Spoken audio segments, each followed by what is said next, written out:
స్వాతంత్రం వచ్చే నాటికి మన జనాభా 30 కోట్లు, గోవుల జనాభా 130 కోట్లు. అంటే ఒక్క మనిషికి 4 గోవులు ఉండేవి. కాని నేడు మన జనాభా 130 కోట్ల పైన ఉండగా గోవుల జనాభా 20 కోట్ల లోపలే ఉన్నాయి. కబేళాల ద్వారా ఇప్పటి వరకు 80 కోట్ల గోవులను చంపి యథేచ్ఛగా ఎగుమతి చేసి రోగాలను దిగుమతి చేసుకున్నాం. మనకు ఊపిరి పోసేది గోవే అని చెబితే ఆక్సిజన్ ఇవ్వడానికి చెట్లున్నాయి కదా అని ఆవులను చంపేస్తారు.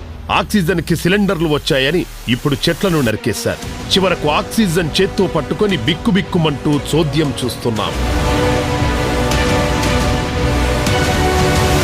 ఎన్నో సూచనలు వచ్చినా, ఎన్నో ప్రళయాలు వచ్చినా తెలుసుకోలేకపోతున్నారు. ఎందుకిలా జరుగుతున్నాయని ఆలోచన కూడా చేయట్లేదు. కాని కాలంలో వర్షాలతో ముంచేస్తోన్న దానికి కారణం కనుక్కోలేకపోతున్నారు. కరోనాతో ప్రపంచం మొత్తం అతలాకుతలమవుతున్నా, అతివృష్టి అనావృష్టితో పిట్టల్లా రాలిపోతున్నా, క్షణంలో ఆవిరవుతోన్న బతుకులు కంటి ముందే అయినవాళ్లు విగత జీవులై ఊపిరి వదిలేస్తున్నారు.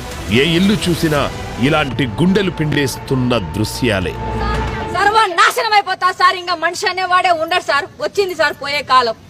పాపం బాగా పండిపోయింది. అందుకే సార్ ఏదో ఒక రూపంలో ఇట్లా కరోనా అని వేలకి వేల లక్షలకి లక్షల కోటికి చేరుతాయి సార్. శవాలన్నీ కోటికి నాశనం అయిపోతారు. పాపం పుణ్యం అంతా పండిపోయింది. పేద బీద అనేది ఏం లేదు, పోయింది సార్ అంతా నాశనం. మరోపక్క చెట్లను నరికేసి కాలుష్యంతో కాటికి దగ్గరగా బతికీడుస్తూ మళ్లీ చెట్లు నాటిస్తున్నామని అనుకుంటున్న ఓ వెర్రి జనాల్లారా, మరి ఇక మీకు ఆ అవసరం రాకపోవచ్చు. మరి ఎందుకంటే చెట్లకు కూడా వింత రోగం వచ్చి నేలరాలుతున్నాయి తెలుసా? వీటన్నిటికీ మూలం గో వ్యవసాయాన్ని వదిలి విషాన్ని చల్లడం, విషాన్ని తినడం, విషాన్ని పీల్చడం, విష సంస్కృతి అలవాటు చేసుకోవడం వల్ల వాతావరణంలో సమతుల్యం లోపించింది. అందువల్లే ఇన్ని విపరీతాలు సంభవించాయని మేధావులు చెబుతున్నారు.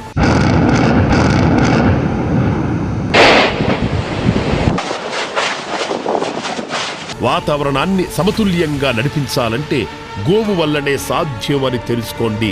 గోపంచ ద్రవ్యాలతో మన ఆరోగ్యాన్ని, మన చుట్టూ ఉన్న పరిసరాలను, ప్రకృతిని కాపాడుకోవచ్చు.